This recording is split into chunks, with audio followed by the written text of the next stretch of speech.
वो क्या था? भूमि। क्या था? भूमि। फिर से बोलो। भूमि। दूसरा क्या था? पूंजी। पूंजी। तीसरा क्या था? उद्यमी। उद्यमी। और चौथा क्या था? श्रम। श्रम। क्या था? श्रम। उद्यमी और श्रम। श्रम। अब ध्यान से लॉजिकली समझना, यदि हमारे पास भूमि है, कुछ जमीन है, तो ही तो उत्पादन कर पाएंगे। मान लो कोई फैक्ट्री लगाना है या कुछ भी करना है, मान लो किसी को मुर्गी पालन का बिजनेस करना है, मुर्गी पालना है, क्या पालना है? पोल्ट्री फार्म खोलना है, तो उसके लिए जमीन चाहिए कि नहीं चाहिए? तो या तो अपना जमीन रहेगा, और अपना नहीं रहेगा तो भाड़ा में लेना होगा। क्लियर है कि नहीं? कल समझाए थे कि जमीन ज्यादा भाड़ा में लेना अच्छा बात है कि खरीदना ज्यादा अच्छा बात है? भाड़ा में लेना, यदि बिजनेस करना है तब। क्लियर है कि नहीं? पूंजी, पूंजी लगाना पड़ेगा, पैसा तो लगाना पड़ेगा। अब मान लो मुर्गी खरीद के लाना पड़ेगा, दाना लगाना पड़ेगा। कहाँ खो गई? Are you okay? ओके, आ जाएगा। तो दाना लगाना पड़ेगा, उसके बाद तुमको वहां पे लाइटिंग लगाना पड़ेगा, हर चीज का सिस्टम तैयार करना पड़ेगा कि नहीं? तो पूंजी क्या चाहिए? इसके अलावा उद्यमी जो माइंड लगाता है, जो क्या लगाता है? दिमाग। समझ रहे बात को? दिमाग। अब जैसे दिमाग, अब दिमाग लगाने वाले आदमी, श्रम, वहाँ काम करने वाला भी आदमी चाहिए, पानी लाने वाला आदमी, मुर्गी देखभाल करने वाला आदमी, फिर ड्राइवर चाहिए जो मुर्गी को एक जगह दूसरी जगह लेकर आएगा, फिर मुर्गी बेचने वाला चाहिए, फिर उसको कटिंग करने वाला चाहिए। क्लियर है कि नहीं?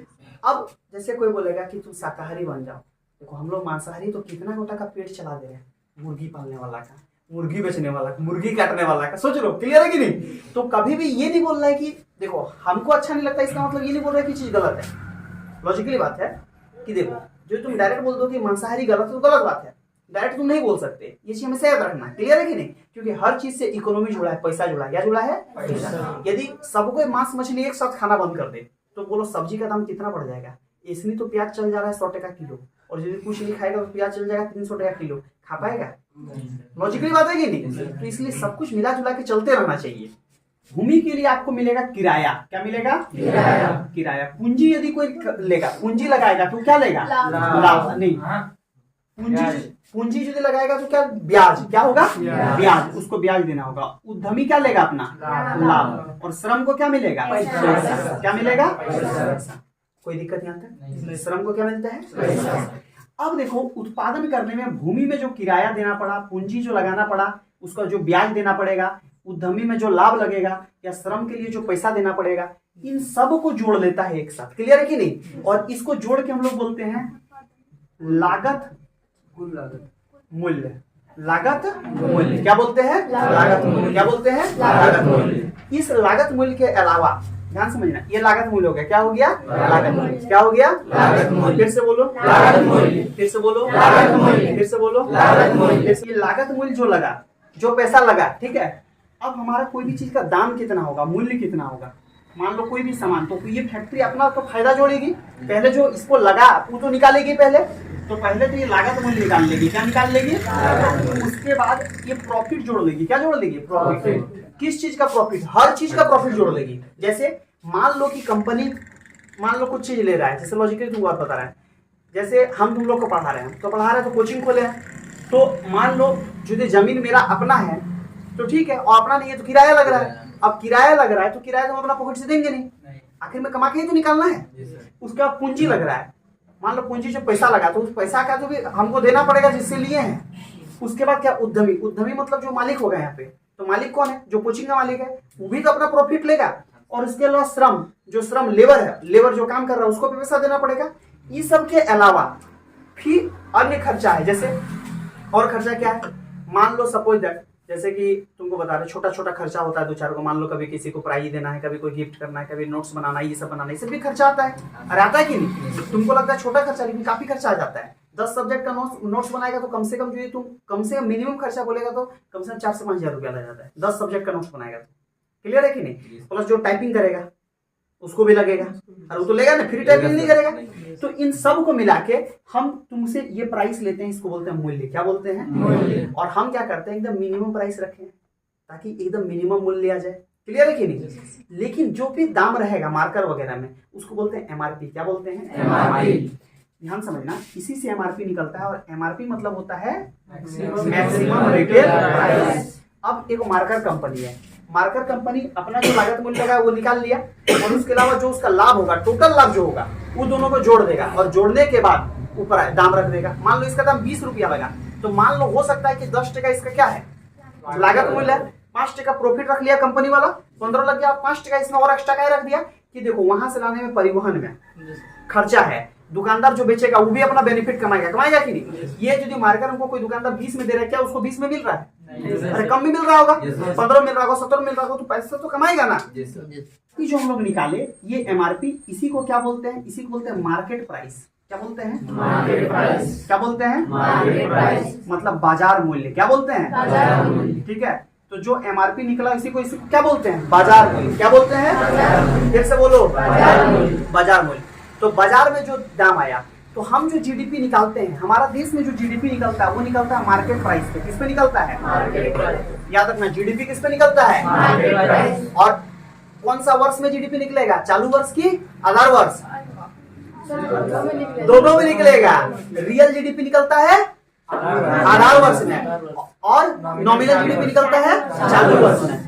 और ध्यान समझना, मार्केट प्राइस जो होता है, मार्केट प्राइस पे जीडीपी निकालते हैं। किस पे निकालते हैं? मार्केट प्राइस, बाजार मूल्य पे। ठीक है, अब एक कहावत है कि बाजार किसको बोलते हैं? लॉजिकली बता दो, तुम बताओ बाजार किसको बोलते हैं? बाजार किसको बोलते हैं? अरे बाजार घूमने गया है कि नहीं? तो बोलो बाजार किसको बोलते हैं? जहाँ सुविधाओं का आमतौर पर हम तुमको सुविधा दे रहे हैं कि बेंच दिए बैठने के लिए, पढ़ा भी रहे हैं, इतना प्यार से देखो बात भी कर रहे हैं, तो बोलो सुविधा दे रहे हैं कि नहीं? तो क्या ये बाजार है? तो फिर बाजार क्या? बाजार का मतलब क्या समझते हैं हम लोग? बाजार का मतलब समझते हैं भीड़ भाड़ वाला स्थान। कहाँ पे समझते हैं? तो ध्यान समझना, आमतौर पर भीड़ भाड़ वाले स्थान को हम लोग बाजार बोलते हैं, जो कि सभी बिंदुओं को बाजार को नहीं समझाता है। क्योंकि भीड़ भाड़, तो मान लो कहीं मेला लगा, वहां भी भीड़ भाड़ हो गया, तो क्या वो बाजार होगा? हटिया में भीड़ भाड़ हो गया, क्या बाजार हो गया? कोचिंग में भीड़ भाड़ हो गया, तो क्या बाजार हो गया? नहीं। तो आमतौर पर भीड़ भाड़ वाले स्थान को बाजार कहते हैं, लेकिन बाजार के सभी बिंदुओं को समझने के लिए पर्याप्त नहीं है। तो फिर बाजार किसे कहते हैं? तो ध्यान समझना, बाजार में क्या होता है? एगो खरीदने वाला होगा क्रेता, और एगो बेचने वाला होगा विक्रेता। अब ध्यान से समझना, क्रेता खरीदता है और विक्रेता क्या करेगा? बेचेगा। यदि खरीदने वाला नहीं होगा तो बाजार बनेगा? यदि बेचने वाला नहीं होगा बाजार बनेगा? कि आमतौर पर भीड़ भाड़ वाले क्षेत्र को बाजार कहते हैं, लेकिन बाजार के सभी बिंदुओं को समझने के लिए पर्याप्त नहीं है। बाजार में क्रेता तथा विक्रेता, क्रेता तथा विक्रेता, ध्यान समझना, क्रेता विक्रेता, क्लियर है? क्रेता तथा विक्रेता के बीच परस्पर मूल्य निर्धारित होते हैं। परस्पर मूल्य निर्धारित। तुम बाजार जाना, क्या हर दुकान दाम फिक्स रखता है कि नहीं? तुम जाएगा तो कहीं आटा 24 टका 35 टका देगा, सब जगह 24 से देगा, ये अलग बात है। कहीं तुमको पहचान रहा है तो थोड़ा कम करके दे दिया तो अलग बात है। क्लियर है कि नहीं? बाकी बाजार में क्या होता है? बात कर रहे थे मार्केट प्राइस। क्या बात कर रहे थे? और एक का बात कर रहे थे फैक्टर कॉस्ट। मार्केट प्राइस को हम लोग बोलते हैं बाजार मूल्य। क्या बोलते हैं? बाजार मूल्य। ठीक है, और फैक्टर कॉस्ट को बोलते हैं लागत मूल्य। क्या बोलते हैं? लागत मूल्य। लागत मूल्य समझाए थे कि कोई भी उत्पादन करने के लिए जो चीज हमको लगाना पड़ता है, जैसे क्या लगाना पड़ता है? भूमि, पूंजी, उद्यमी, श्रम। यहाँ तक याद हो गया होगा? उसमें जितना लगाना पड़ेगा उसको क्या बोलेंगे? लागत मूल्य। लेकिन लागत मूल्य में, किसमें? लागत मूल्य में। यदि हम लोग लागत मूल्य में, किसमें? लागत मूल्य में यदि हम लोग लाभ जोड़ दें, क्या जोड़ दें? तो क्या में निकल जाएगा? बाजार मूल्य। लेकिन याद रखना, डायरेक्ट क्या लागत मूल्य प्लस लाभ बाजार मूल्य होता है? तो क्या होता है इसमें एक्स्ट्रा? इसमें और एक्स्ट्रा क्या होता है? यदि लागत मूल्य प्लस लाभ बराबर बाजार मूल्य नहीं होगा तो एक्स्ट्रा क्या होता है? अरे नहीं जानता? टैक्स लेगी सरकार, कर टैक्स। क्या लेगी? टैक्स। अब तुमको बताते हैं, जैसे रियल दाम रियल नहीं होता है, उसमें टैक्स सरकार लेती है, उसका भी जोड़ा हुआ रहता है। क्या रहता है? जोड़ा हुआ चीज रहता है। जैसे सपोज दैट, मान लो एक कॉपी है कि नहीं? अब इसे कॉपी है तो इस कॉपी का कुछ तो दाम होगा एगो, तो इसको जो लागत मूल्य लगा होगा, ये जो कॉपी बनाने वाला कंपनी होगा वो कुछ पैसा लगाया होगा, प्लस वो अपना लाभ जोड़ लिया होगा। कहाँ तक? जहां तक ये दुकानदार बेचेगा। उसके बाद इसमें सरकार का जो टैक्स जाएगा वो टैक्स भी ऐड होगा। अरे कुछ तो टैक्स जाएगा, मार्केट में कुछ तो टैक्स लगेगा, तो वो टैक्स उसमें क्या होता है? ऐड। पता है तुमको जो आईफोन आता है उसका रियल दाम कितना है? 80,000 के करीब है। कितना है? 80,000। हाँ ना, 80,000 है आईफोन का रियल दाम। सरकार इस पे 100% टैक्स लगाई है, और भारत में आने के बाद इसका दाम हो जाता है 1,60,000।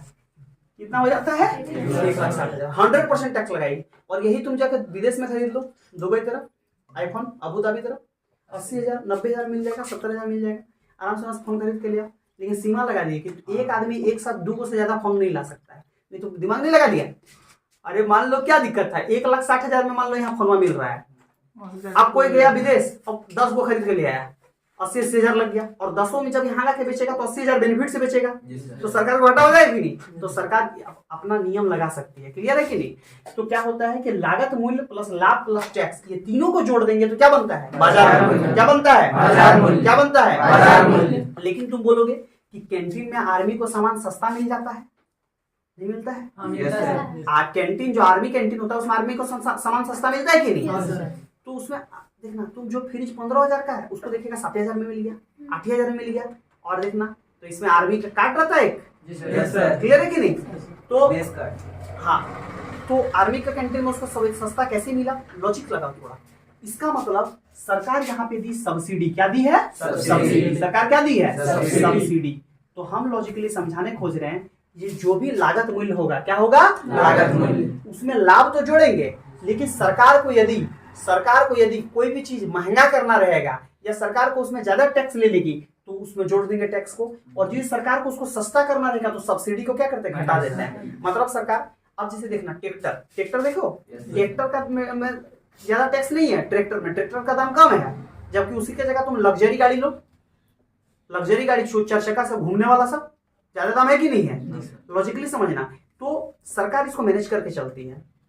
सरकार इसको क्या करके चलती है? यदि किसी कोई बहुत जरूरी है इंसान के लिए तो उसमें सरकार सब्सिडी देती है। क्या देती है? सब्सिडी। अरे हमको पीडीएस में चावल मिलता है, पब्लिक डिस्ट्रीब्यूशन सिस्टम, जन वितरण प्रणाली, जन वितरण प्रणाली की दुकान, that is called quota. Quota नहीं बोलते हैं? अब तब से पीडीएस बोल रहे, नहीं बुझ पा रहा है, कोटा बोलते बुझ गया। अब पीडीएस में क्या करता है? जन वितरण प्रणाली, इसको क्या बोलते हैं? जन वितरण प्रणाली। जन वितरण प्रणाली की दुकान। ये जन वितरण प्रणाली की दुकान में क्या होता है कि ये हमको जब जाएंगे चावल लेने तो हमको सरकार 1 रुपया केजी चावल दे रही है। कितना दे रही है? 1 रुपया। लेकिन उसी चावल को यदि मार्केट खरीदने जाएंगे तो ज्यादा दाम है कि नहीं? मान लेते हैं उस चावल का मार्केट में दाम है मान लो 25 रुपया। मार्केट में दाम कितना है? 25 रुपया पर केजी। 25 रुपया पर केजी कहाँ पे दाम है? बाजार में। और उसको हमको सरकार कितना दे रही है? 1 रुपया। इसका मतलब सरकार जिससे खरीदी होगी 25 रुपया खरीदी होगी और हमको 1 रुपया में दे रही है। इसका मतलब सरकार कितना का सब्सिडी इसमें लगा दी? 24 रुपया। कितना का लगा दी है? इसलिए ये चीज सस्ता हो गया 1 रुपया केजी चावल। क्लियर है कि नहीं? सब्सिडी मतलब सरकार बदले में पैसा दे देती है। जैसे मान लो हमको कोई सामान 400 मिलने वाला है तो सरकार बोलेगी कि तुम 200 दे देना, 200 बदले में हम दे देंगे, तो सरकार उसमें सब्सिडी दे दी। क्या दे दी? सब्सिडी। क्लियर है कि नहीं? और टैक्स मतलब कोई चीज को महंगा करना रहता है, जैसे परफ्यूम और सेंट गरीब आदमी लगाएगा, लॉजिकली बात है। दाम तो उसमें देखना टैक्स ज्यादा होगा, उसमें टैक्स क्या होगा? ज्यादा। तुमको और लॉजिकली बात बता रहा, किताब कॉपी में टैक्स कम, क्योंकि किताब कॉपी हर कोई पढ़ता है। किताब कॉपी में क्या है? टैक्स कम है। लग्जरी के सामान में टैक्स ज्यादा है। पाउडर देखना, सनस्क्रीन देखना, उसमें टैक्स ज्यादा होता है। बियर का बोतल में देखना टैक्स ज्यादा होता है। बियर का बोतल जो 70 रुपया दाम है उसको 100%, कोई को सरकार उसको 200% टैक्स लगा देता है, मतलब उसका 3 गुना दाम लगता है हम लोग को। तो बियर का बोतल इस सब में टैक्स ज्यादा है क्योंकि वो सब क्या है? लग्जरी से। सिगार में टैक्स ज्यादा है, तो नहीं देखा फिल्मा सब में ऐसे करके पीता है, हाँ, उसमें भी टैक्स ज्यादा है। सिगार में सिगार क्या होता है? सिगार, उसमें भी टैक्स ज्यादा है। तो टैक्स में डिफरेंस क्या है? जरूरत के अनुसार है। किसके अनुसार है? सरकार को यदि कोई सामान सस्ता करना रहे तो उसमें वो सब्सिडी देती है। क्या देती है? सब्सिडी। अब एलपीजी का गैस मिलता है कि नहीं? तो सरकार उसमें नहीं बोलते हैं कि हम सब्सिडी दिए इतना पैसा, मतलब उसको सरकार सस्ता कर दी। क्या कर दी? खाद यूरिया देती है कि नहीं? अरे बीज देती है कि नहीं? तो उस सब सरकार जब देता है तो उसमें सब्सिडी देके देता है। किसका देके देता है? सब्सिडी। तो याद रखना कि सब्सिडी सब सरकार देगी तो कोई भी चीज क्या होगा? सस्ता की महंगा? और टैक्स लगाएगी क्या होगा? अब समझ में आ रहा है? कोई दिक्कत एग्जाम में गलती करेगा क्या? मार्केट प्राइस, बाजार मूल्य बराबर फॉर्मूला नहीं लिख सकते। फैक्टर कॉस्ट मतलब, अब देखो एफसी लिख रहे हैं, फैक्टर कॉस्ट मतलब लागत मूल्य। लागत मूल्य प्लस क्या लगा सकते हैं? लाभ। लाभ को प्रॉफिट लिख सकते हैं, पी। अरे पी। उसके बाद टैक्स, कर को क्या लगा सकते हैं? टैक्स। और माइनस किसको करेंगे? सब्सिडी। तो ये किसका फॉर्मूला हो गया? Market price. किसका हो गया? Market price. कोई दिक्कत? क्या फॉर्मूला याद रखने की जरूरत था?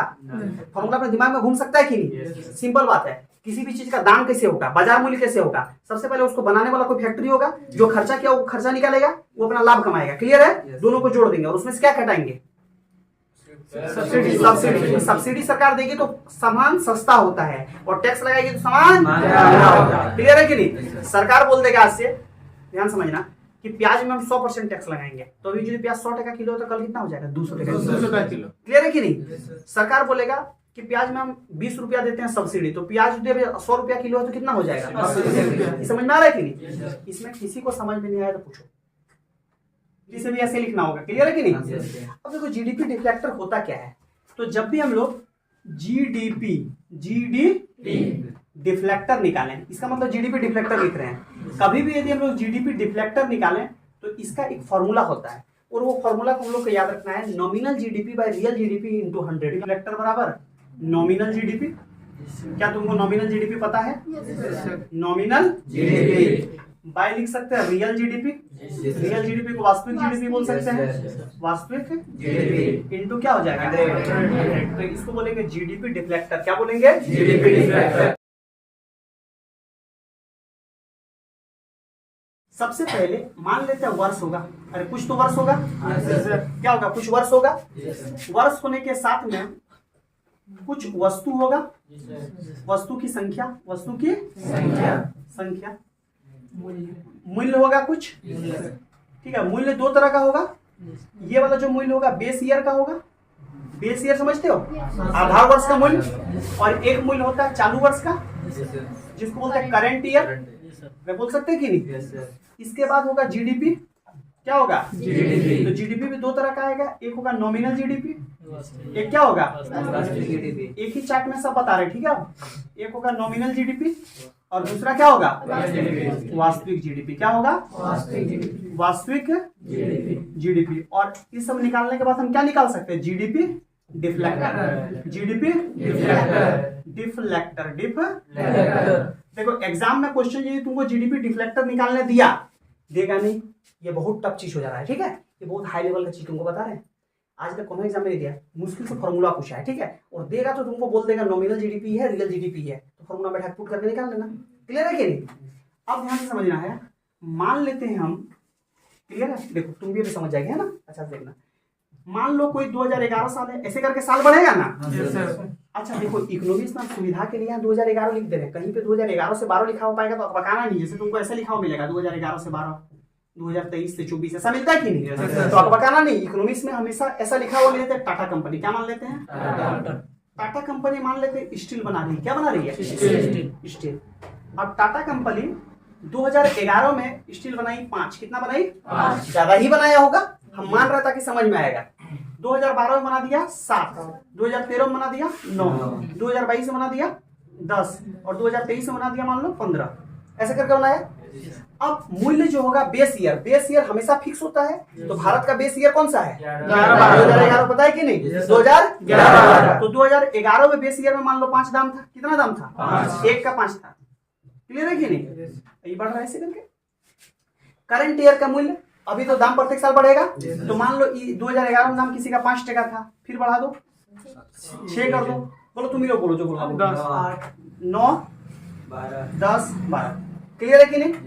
अब हमको जीडीपी निकालना है। देखो कोई भी साल कितना उत्पादन हुआ, कितना प्रोडक्शन हुआ और उस साल का दाम क्या है, ठीक है, इसको मल्टीप्लाई, यहाँ पे समझ में आया, ये मान लिया।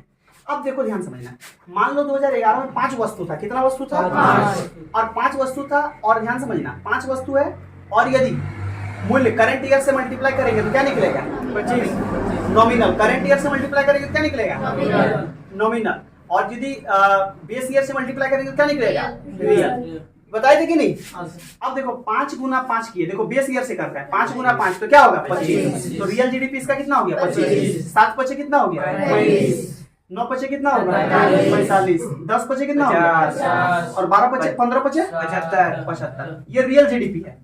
क्लियर है कि नहीं। अब नॉमिनल जीडीपी निकालेंगे तो 5 गुना 5 25, 7 गुना 6 42। तो 5 वस्तु 2011 में बनाए, और उस साल इसका दाम 5 था, उस साल इसका दाम कितना था? तो 5 गुना 5 किया 25 आ गया, क्या? Nominal GDP. क्या आ गया?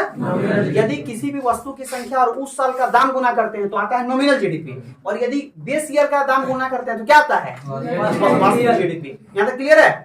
ये तो पहले कंसेप्ट समझा चुके हैं। अब देखो जीडीपी डिफ्लेक्टर। जीडीपी हमको फॉर्मूला पता है, नॉमिनल जीडीपी बटा रियल जीडीपी इंटू 100 है कि नहीं? 25 कट गया तो क्या आ गया 100। क्या आ गया 100। ये कितना हो जाएगा देखो तो 42/35 गुना 100। सॉल्व कर पाएगा कि नहीं? तो सॉल्व करेंगे तो क्या हो जाएगा देखो तो 7 बचे 35, 7 बचे 35, 7 छक 42, 20 बचे 100, 20 छक 120, 81/45 गुना 100, 9 बचे 45, 9 नाम 81। अच्छा तो इंग्लिश से बोलेंगे तो पूछेगा इंग्लिश बुझ रहा है? अच्छा इंग्लिश से तब बोलते 5 से 20 12, 5 से 19 दूनी 38, 380 आ गया कि नहीं? अभी कितना हो जाएगा देखो तो 100/50 गुना 100। 19 तो है सर। हाँ होगा सर 180 होगा। 19 कहाँ से? 9 है ना 19 आप में 81 को काट कट दिया। अच्छा 9 तो कितना है? 180। ठीक है 180। इसमें क्या दिक्कत है? हो गया तो हो गया, इसमें समझ नहीं सकते। 50 में 100 तो काट दिए तो कितना आ गया 200। कितना आ गया? अभी क्या हो जाएगा 180/75 गुना क्या हो जाएगा 100। 25 दिया 25 चौक 100, 18 चौक 72, 720। 3 से काटिए फिर 240 होगा सर। 3 से काटिए 3 से काटिए, 3 से काटे नहीं है? 3 चौक 18, 60 हो गया, 24, 6 चौक 24, 240 हो गया कि नहीं? Yes, sir. कोई कंफ्यूजन यहाँ तक? तो ये हो गया जीडीपी डिफ्लेक्टर। क्या निकल गया? क्या जीडीपी डिफ्लेक्टर माइंड में सेट हुआ? sir. अभी तक क्या क्या पढ़ा दिए? जीडीपी पढ़ा दिए, जीएनपी पढ़ा दिए, एनडीपी पढ़ा दिए, जीएनपी पढ़ा दिए, एनएनपी पढ़ा दिए, जीडीपी डिफ्लेक्टर पढ़ा दिए। एक वो ऐसा था जो समझ में नहीं आया। सब आ गया कि नहीं? क्या जीडीपी डिफ्लेक्टर तुम्हारे रडार में आया? अरे हाँ या नहीं? कोई कंफ्यूजन? क्या तुमको समझ में आया? कुछ नहीं किए। नॉमिनल जीडीपी बाय वास्तविक जीडीपी इंटू 100। मार्केट प्राइस एक होता है फैक्टर कॉस्ट। तो दोनों में बड़ा क्या होता है? सर बड़ा मार्केट प्राइस। इसमें क्या सोच रहा है रे? फैक्टर कॉस्ट में बहुत चीज जोड़ते हैं तब ना मार्केट प्राइस आता है। तो बड़ा यही होगा ना रे? नहीं समझे बात को? ये वाला भूलना नहीं। बहुत बच्चा ये वाला भूल जाता है। एक बार एग्जाम में एसएससी जीडी में पूछ लिया ये वाला। एसएससी जीडी में क्या पूछ लिया? ऐसे पूछा था इनमें से कौन सा कथन सत्य है? ऐसे दिया ही ऑप्शन नंबर 1 में लिख के दिया। ऐसे देखो ये जो क्वेश्चन है इसमें क्या है? इनमें से सही है। तो ये 4 ऑप्शन है। मार्केट प्राइस बड़ा होगा फैक्टर कॉस्ट से, या मार्केट प्राइस छोटा होगा फैक्टर कॉस्ट से, या मार्केट प्राइस बड़ा या बराबर हो सकता है फैक्टर कॉस्ट से, या मार्केट प्राइस बराबर होगा फैक्टर कॉस्ट से। क्या हो सकता है? मार्केट प्राइस माने बाजार मूल्य, फैक्टर कॉस्ट मतलब लागत मूल्य। इस चारों में क्या आंसर आएगा? एक वाला यदि सरकार टैक्स ना लगाए और यदि सब्सिडी ना दे तो क्या बराबर होगा कि नहीं होगा? समझा कि नहीं? तो ऑप्शन क्या होगा आंसर? 3। इसलिए मैंने लिखा दिया। अब पी क्या नाम है? पी से पब्लिक, पी से पब्लिक, पी से पब्लिक क्या है? यहाँ बता रहे थे क्या गप कर रहा था? समझ में आ जाएगा बाद में? आ जाएगा? नहीं आएगा। ये कोई किताब में नहीं मिलेगा हम जैसे लिखा रहे हैं। पी से पब्लिक, पी से public purchasing power, public purchasing power. फिर से बोलो पब्लिक परचेजिंग पावर। फिर से बोलो पब्लिक परचेजिंग पावर। फिर से बोलो पब्लिक परचेजिंग पावर। फिर से बोलो पब्लिक परचेजिंग पावर। फिर से बोलो पब्लिक परचेजिंग पावर। पब्लिक को क्या बोलता है? लोग। परचेजिंग का क्या बोलते हैं? क्रय। और पावर को क्या बोलते हैं? शक्ति। तो लोगों का जो खरीदने का शक्ति होता है उसको क्या बोलते हैं? Public purchasing power. अब ये परचेजिंग पावर क्या होता है? देखना हर किसी का परचेजिंग पावर अलग होता है। जैसे मान लो कोई देखना कोई हटिया जाएगा 100 टका टी शर्ट वाला लेगा, सच बात है, वही लेगा तो उसका परचेजिंग पावर कितना है? 100। लेकिन कोई ऐसा रहेगा जो 100 का टी शर्ट नहीं लेगा, वो जाएगा शोरूम बड़ा बड़ा है ना, कपड़ा का बड़ा बड़ा शोरूम, और जाके क्या लेगा वो? जब बड़ा बड़ा शोरूम जाएगा क्या लेगा वो? महंगा टी शर्ट लेगा। 2500, 3000, 5000, 100,000 तक का, 20,000, 50,000 का टी शर्ट ले सकता है अमीर आदमी। तो सबका परचेजिंग पावर क्या है? अलग है। अलग है कि नहीं? क्या जो परचेजिंग पावर मेरा है वो तुम्हारा हो सकता है? नहीं। क्योंकि देखो आप जैसे बता रहे हैं, जैसे अभी बिस्कुट लाई 5 रुपया इसका परचेजिंग पावर था, 5 रुपया का ला के दी। कल जो नौकरी हो गया, भगवान का कृपा से हो गई, हम लोग इतना मना रहे कि सबका नौकरी हो जाए, तुम्हारा भी मना रहे। कल जब नौकरी हो गया तो कल इसका परचेजिंग पावर बढ़ेगा, तो बोलेगी चलिए सर कोकुन होटल, चलिए सर सानी पंजाब खा के आते हैं, है ना? क्लियर है कि नहीं? आज तो बिस्कुट से काम चला लिए, बोलेंगे उसके बाद तो बिस्कुट से काम नहीं चलेगा। तो इसको बोलते हैं परचेजिंग पावर। क्या बोलते हैं? Purchasing power. लोगों का जो क्रय शक्ति होता है, खरीदने का शक्ति होता है, इसको क्या बोलते हैं? Purchasing power. तो अब एक चीज तुमको माइंड में नहीं आता है कि कोई आदमी भारत में है, उसको वेतन 50,000 मिल रहा है, जबकि विदेश जा रहा है तो उसका वेतन 2 लाख कैसे हो गया? क्लियर है कि नहीं? तो विदेश में हमेशा वेतन दिया जाता है लोकप्रिय शक्ति के अनुसार। मतलब कोई आदमी यदि विदेश काम करने गया, कहाँ काम करने गया? विदेश। लुंगी डांस क्या कर रहा है? कोई यदि विदेश गया काम करने के लिए तो उसको जो वेतन दिया जाएगा वो पीपीपी के अनुसार दिया जाएगा, लोक क्रय शक्ति के अनुसार दिया जाएगा। ठीक है। अब कैसे होता है, सपोज जब तुमको हम एक एग्जांपल देते हैं, हमारे पास पीपीपी निकालते हैं, हम किसी भी देश का निकालते हैं, मान लो अमेरिका का निकालते हैं, किसका निकालते हैं? मान लो यूएसए लिख दिया, और इसका जो परचेसिंग पावर है, एक आदमी 170 रुपया का चीज खरीद सकता है, कुछ भी लिख सकते हैं। और मान लो एक आदमी 170 का खरीद सकता है, कितना का? 170। और भारत में मान लो इंडिया, कोई आदमी 17 रुपया का चीज खरीद सकता है, कितना का? 17। क्लियर है कि नहीं? अब 17 को इससे भाग देंगे तो कितना आएगा? 10। मतलब 10/1, मतलब